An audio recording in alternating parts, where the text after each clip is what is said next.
was pre-Canelo prime is still an amazing win because Floyd started at 130 pounds. He fought a guy who's really 154, 160 pounder at 22 years old. Not yet at his best, but still dangerous. So if Canelo goes on to do that, Floyd's stock historically rises. If Canelo turns out to be merely a good but not great fighter, that win doesn't quite look as good. This is the nature of boxing. It's not like even football where there are only 16 games in a season, but you get those 16 games every year to make an evaluation of teams, even before the playoffs. In boxing, we're trying to make these grand evaluations based on a guy fighting twice in a year, 3 times in 18 months. So there's just not a lot of data. There's not a lot of evidence, and we have to extrapolate. Therefore, well, Canelo went on to do this and this. Well, what a win for Floyd, right? Oh, he wasn't as good. That win doesn't look as good as quite as good suddenly.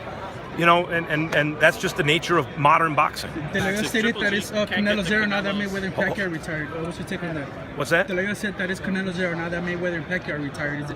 Is that true? Well, the thing about, I used to argue with some promoters about this, who preferred Chavez Jr., for example, to Triple G in terms of a business. The thing about a business is you got to base it on someone who's blue chip, who's actually going to win some of the big fights. Like, say whatever you want about Oscar De La Hoya, he basically went even up with his entire era. They weren't better than him. I thought he beat Tito.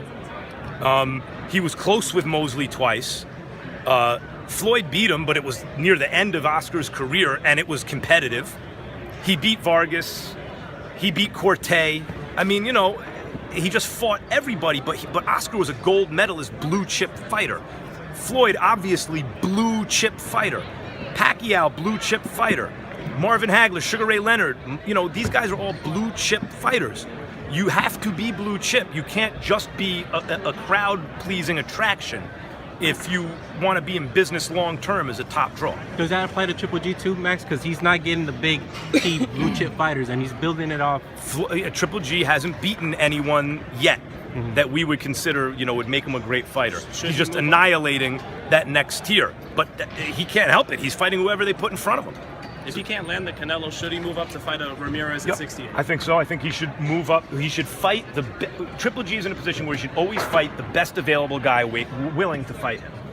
Thanks, Max. Max, you got a lot of slack for. Yeah, don't post that, guy. You got a lot of slack for saying Manny Pacquiao is a better pound for pound fighter than Floyd Mayweather. I actually disagreed with you. Yes, sir. And tell us why. By the way, I'm surprised that boxing fans, unless you're caping for a guy, this is pretty straightforward. Now, I said arguably, you could easily argue Floyd's side. I think you would probably lose the argument right now, but depending on how well you argue it, we're talking about 2 upper echelon all-time greats. If Floyd, you would lose to Floyd? You arguing Floyd? Is that what you're saying? What's that? You would lose the argument if you were arguing. Yeah, but guys, this isn't that hard. Let me give you an example, okay? I mean, everyone knows my argument, right? Or are we all playing dumb? 8 divisions. It's like Duran over Hagler. Guys, right? let me make it real simple for you. Chocolatito, let's say he moves up and loses a tough fight 5 years from now to Terrence Crawford. Who's the better pound for pound fighter? Assuming Chocolatito wins titles in between. Right. Chocolatito moves up, wins all kinds of titles, and one day loses a close, tough fight to Terrence Crawford. I don't know. But he's gotten older. He's grown out of division. Who? I'm just saying. Yeah, but so is Terrence Crawford. You can't make the weight. But so is Terrence Crawford. I picked Terrence Crawford because he started 135. Floyd started 130. He turned pro. He's 130 pounds. But Chocolatito was 20 pounds under his weight. So I'm saying like a guy like Floyd Mayweather who walks around at 152, 155 maybe. But it's still where you fight. Pacquiao wasn't able to make flyweight. He was a flyweight who won the lineal championship.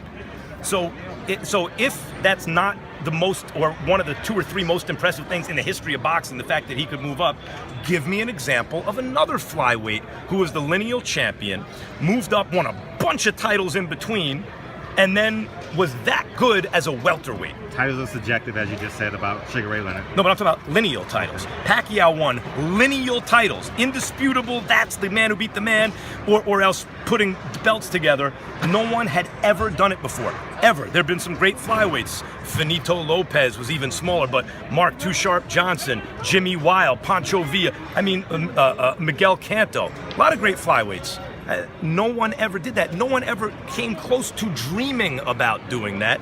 And then Pacquiao did it. So the fact that Pacquiao is even competitive with Floyd Mayweather, who's one of the greatest pure boxers ever, when he came up from flyweight, and so that's one in terms of the head-to-head competition.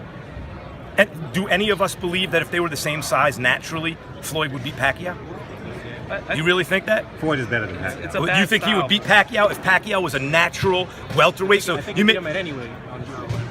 so if you made Floyd, you shrunk him down to a flyweight or a Pacquiao size, Floyd would beat him. A lot of Floyd's advantages on Pacquiao, it's not just boxing skill, it's he's able to impose that boxing skill. He's a naturally bigger fighter with enough pop to keep guys like Canelo honest. And he's longer. That's a lot of it. But I mean, you could argue the other way, of course. But the idea that what I'm saying is far-fetched, if you come to it from that point of view, you either don't know enough about boxing or you're being dishonest. That's like a basic dishonest position if you act as though that there's not an argument there. And in fact, I really don't have a horse in the race. I always thought Mayweather was going to beat Pacquiao. I never thought Pacquiao was going to beat him. I prefer pure boxers. But if you want to ask me, I was a little kid rooting for Sugar Ray Leonard to beat Roberto Duran. But if you say who's a better pound-for-pound fighter, Sugar Ray Leonard or Roberto Duran, it's Roberto Duran.